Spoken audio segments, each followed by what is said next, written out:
کہ امام بخاری نے یا فلاں جلیل القدر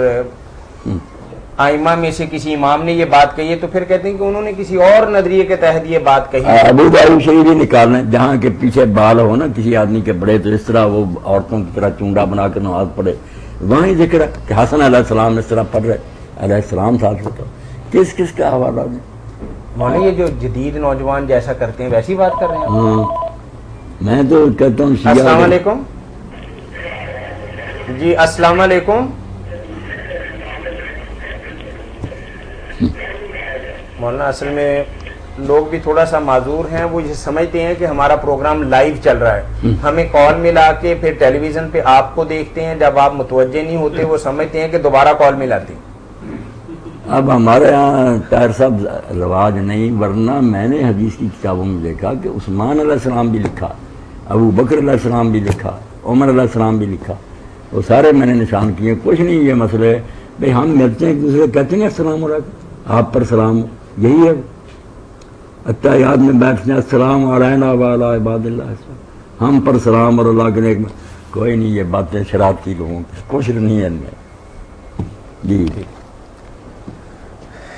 بھائی نے لکھا ہے آپ نے ابھی اللہ تعالیٰ کے حوالے سے بات کی ہے تو انہوں نے اسی کی تھوڑی وضاحت کی ہے اور ایک جگہ کا حوالہ بھی دیا ہے۔ بھائی کہتے ہیں کہ ملازمت کے دوران سرگودا جاتے وقت جب ربوہ سے گزرتے تھے تو وہاں ایک لمبی دیوار پر لکھا ہوا نظر آتا تھا کہ اللہ تعالیٰ کہنے میں بڑی برکت ہے۔ اس سے معلوم ہوتا ہے کہ اللہ کے نام کے ساتھ لگاتے وقت اگر اللہ تعالیٰ کہیں تو زیادہ مناسب ہے، تو آپ کے خیال میں کیا ہے؟ نہیں کوئی بات نہیں، انہوں نے کیا کہنا، ہم بھی کہتے ہیں علماء بھی لکھتے ہیں، اگر کہیں اللہ سبحانہ و تعالی، اللہ عز و جل تو اچھی بات ہے، مگر حکم نہیں ہمیں یہ کہنے کا رسولہ پر درود بھیجنے کا ہو، بات یہ۔ ٹھیک ہے مولانا، وہ حضرت عمر فاروق رضی اللہ تعالیٰ عنہ کی طرف کچھ ایک واقعہ منسوب ہے کہ رات کے وقت گشت کر رہے تھے تو ایک عورت کو سنا کہ وہ بہت اس طرح کے اشعار پڑھ رہی تھی، تو پھر اپنی بیٹی سے جا کر پوچھا تو پھر 4 مہینے کی چھٹیاں مجاہدین کے لیے واجب قرار دے دی کہ 4 مہینے کے بعد لازمی اپنے گھر جائیں، تو اس واقعے کے بارے میں بالکل یہ بات یہ ہے واقعہ بڑا مشہور ہے اور امام ابن کثیر نے بھی تفسیر میں لکھا، ہم بھی جب نہیں اس کی طرح متوجہ ہوئے تھے تو بیان کر دیتے تھے، مگر بعد میں کچھ ذہن میں بھی آیا، کچھ لوگوں نے بھی توجہ دلائی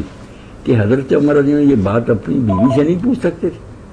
وہ بیٹی سے پوچھنے گیا کہ کتنی مجھے صبر کر سکتی ہے، تو پھر جب تحقیق کی تو پتہ چلا کہ نہیں اس کے راوی ٹھیک نہیں۔ یہ واقعہ۔ السلام علیکم جی، السلام علیکم مولانا، اس میں تو چھوٹی سی ایک میں اگر اجازت دیں تو وضاحت کروں، کیونکہ حضرت حفصہ رضی اللہ تعالیٰ عنہ سے پوچھنا تھوڑا سا ادب و احترام کے اعتبار سے بیوی کی نسبت زیادہ بہتر تھا، کیونکہ دوسرے ناحیے سے وہ نبی کریم صلی اللہ علیہ وسلم کی زوجہ مبارکہ ہونے کے حوالے سے امہات المومنین میں بھی ان کا شمار ہوتا تھا، تو شاید ان سے پوچھنے کا مقصد یہ تھا کہ ان کی طرف سے بتایا ہوا جواب جو ہے وہ زیادہ بہتر ہوگا۔ توبہ تو بتایا صاحب سوچتے ہیں کہ ایک تو معاملہ جو سوائے آپ کی بیویوں سے پوچھے بغیر حل نہیں ہوتا کہ آپ اس معاملے میں غسل کیسے کرتے تھے یا کیا مسئلہ تھا، وہ تو ٹھیک ہے وہی بتائیں گے، یہ کیا ہے کہ صرف حضرت حفصہ نے بتانا تھا؟ نہیں وہ بیٹی بھی ہیں مولانا، تھوڑا سا تو رشتے ناطے کا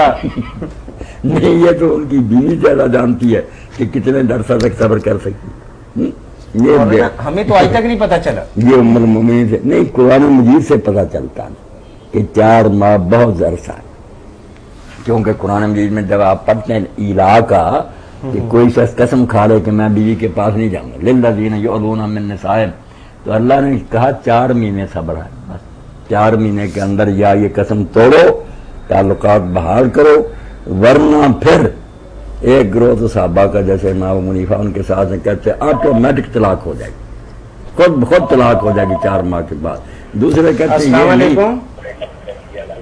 جی، السلام علیکم وعلیکم السلام جی، یہ فتاوا سے بات کر رہے ہیں جی، بات کر رہے ہیں بھائی، آپ سے بات کر رہے ہیں، آپ بات کر رہے ہیں جی پوچھئے بھائی، کیا پوچھیں گے، ہم آپ کی بات سن رہے ہیں، ریکارڈ کر رہے ہیں، اگلے اتوار آپ کو ٹیلی ویژن پہ دوبارہ سنائیں گے بھی اور دکھائیں گے بھی۔ اچھا یہ بات کریں۔ ہیلو، السلام علیکم جی وعلیکم السلام ورحمۃ اللہ۔ بھائی مسئلہ یہ ہے کہ 3-4 سال سے نا ہاں میں نے اپنی جاب کے لیے پیسے دیے ہوئے ہیں، اپنی